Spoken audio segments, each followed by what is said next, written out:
Hello everyone, welcome back to a new episode of One Chord a Week. I'm as always Andre Tonelli, and today we're going to continue our quest through pretty much every single chord ever created, and slowly but surely we're going to go through all of them.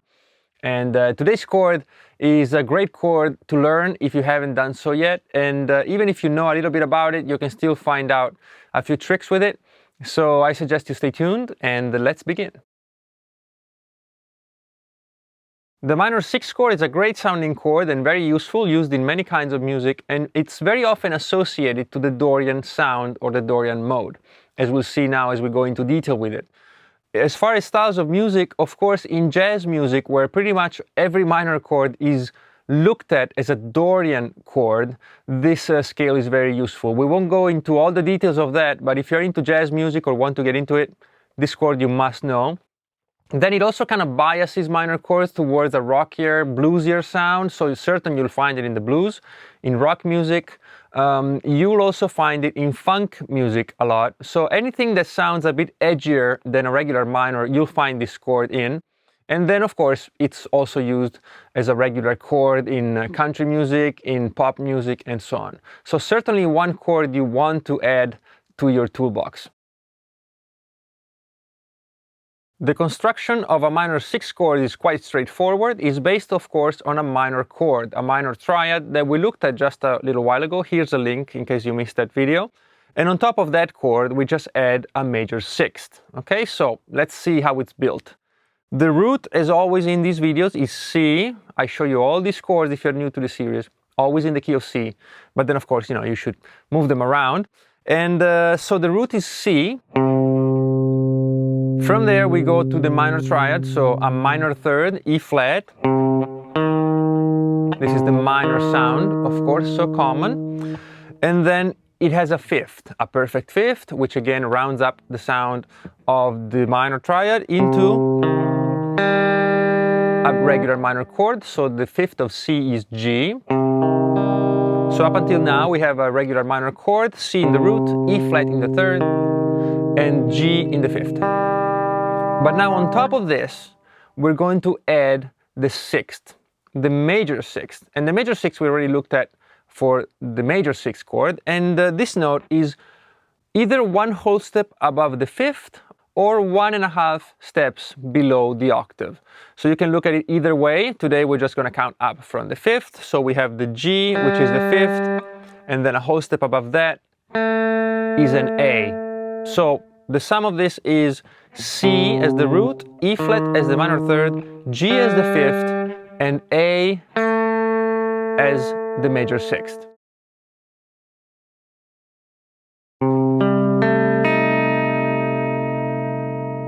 So the sound of the minor 6 chord comes, of course, from the major 6 interval that we add to the minor chord. It's a sound that, to me, certainly tilts the minor chord towards tension and even towards a major sound. And the reason we feel the tension is because the minor chord is certainly minor, but the major 6 interval is quite bright. And we saw something similar when we looked at the major 6 chord. Here's a link in case you missed that, and so it will make it easier for you to find it. And in that case, the major chord became less major when we added a 6th, okay, because it was the relative minor. But in this case, it kind of does the opposite thing. So we have a very minor, of course, bass, which is the minor triad. But then you'll see now, as I move this C here that I have 2 C's, so I don't need this one. I can move it to A. You see that? Minor, minor 6th. It's not an extremely tense chord, but it certainly becomes something else. And as we talked about before, this is associated with the Dorian sound because the 6th, the major 6th, better said, interval is the interval we change to create a Dorian scale. We talk about modes in our weekly live stream. So again, today there's a lot of links, but here's a link to Dorian if you don't know about it, and you'll see how the A or the major 6 plays such an important role in it, is what actually defines the mode. All right, so this chord certainly borrows that from the Dorian mode. It's a minor sound, but not as minor, and certainly it's a step up in brightness. Okay, so that's the first thing. The other thing you should consider when you talk about sound of this specific chord is when you look at it as an inversion. This happens with all 6 chords, and the idea here is that when we look at a minor 6 chord, we have these notes that we saw earlier in the formula. We have a C, an E flat, a G, and an A. So looked at it this way, it's obviously a C, E flat, G minor chord plus an A as the 6. But now we could decide to look at it in a different way. And if we start from the A note and we consider that as the root, then we would have an A, a C, an E flat, which is a diminished triad, plus a G. So this chord would be a minor 7 flat 5 or semi-diminished chord. And it's made up of the same exact note as a minor 6. So really how you interpret the chord has a lot to do with the position you play, the voicing, and the root in whatever, progression you have. Certainly if the root of this chord is C, you'll hear it as a C minor 6 chord. But if the root behind you as you play switches to A, you'll hear it as a diminished 7 chord. That's what you'll hear. These are the same notes. Okay, so it's a chord you kind of have to be mindful of, because even though you use it with the regular root for the minor 6 chord, it does carry within it, in its DNA, there is that tension of a semi-diminished chord, or half diminished, or minor 7 flat 5, however you want to call it. And so here's 3 fingerings for this chord. As always, please go out and find many more, especially with this chord. It's very important. But as always, I will try to give it to you in 3 different areas of the neck, so that then you always have access to at least one of them in pretty much any register on the guitar. If you transpose one of them, then the one that was here you'll find there. So it's very important to have access to each of these sounds in basically all 3 registers on the guitar on the first octave. Then repeating over the octave is extremely simple. All right, so the first one is based on the open position of C, although by making it minor and adding the 6, there's really no open strings, but you get the idea. It's here in this area. And we have the 3rd fret on the 5th string, that's our C. Then we have the E flat, minor 3rd, on the 1st fret of the 4th string. And then we play the 6th on the 2nd fret of the 3rd string. And then we have a C again on the 1st fret of the 2nd string. So here we have a little bar with the index finger, very small, just 3 strings. And then we're going to add the G, the 5th, on the 1st string. We don't want to leave it out. We could, but why do so? If you can swing it, you can play the G. And this is the chord. Very beautiful sounding chord. Very easily movable. It's no open string, so it's actually easier to move around. The next fingering is one I use very often, and I really enjoy the sound of it. It's based on the minor 7th chord, and we just lower the 7th. So let's see how it's built. We have the root on the 8th fret of the 6th string, because it's our C here. And then we go straight to the major 6th, which is this A here on the 7th fret of the 4th string. As we did for the minor 7th chord, we want to skip this 5th string, so you can either mute it with this finger, or you can play it with your fingers and just skip it. So you could play like this.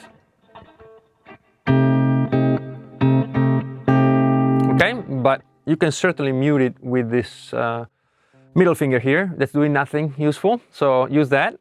And you go from this A now, we go down to 8, 8, and if you want, another 8 on the 1st string. So it would be 8, skip a string, 7, 8, 8, 8. If it's hard for you to bar these notes, you can just use the little finger and the ring finger on the 3rd and 2nd string. Skip the 1st one,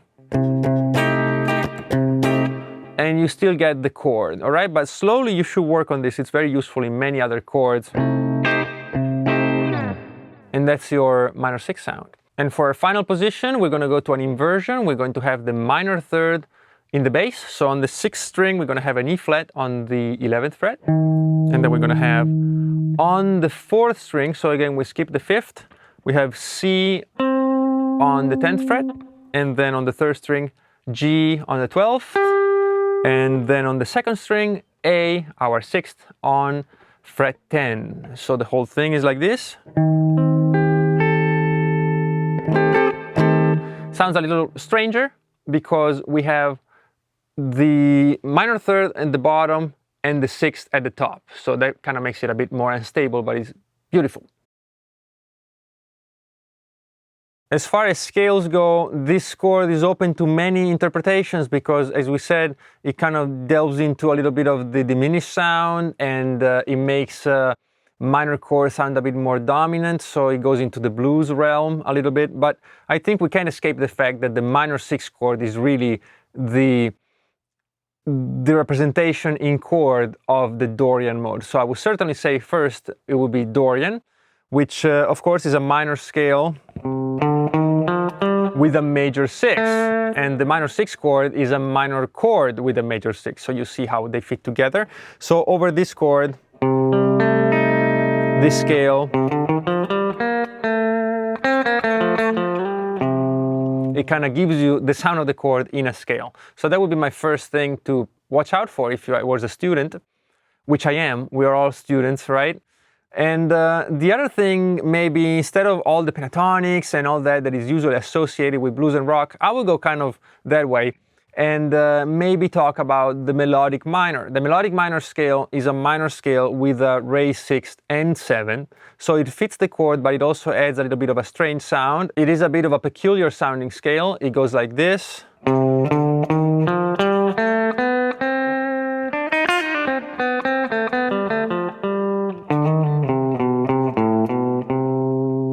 But it does fit the chord because it has a minor 3rd and a major 6th, but then he adds the surprise of a major 7th.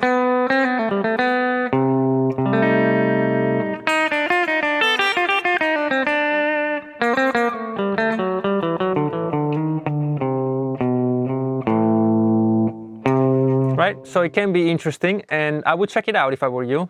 Melodic minor. And maybe we'll tackle it in one of our live sessions.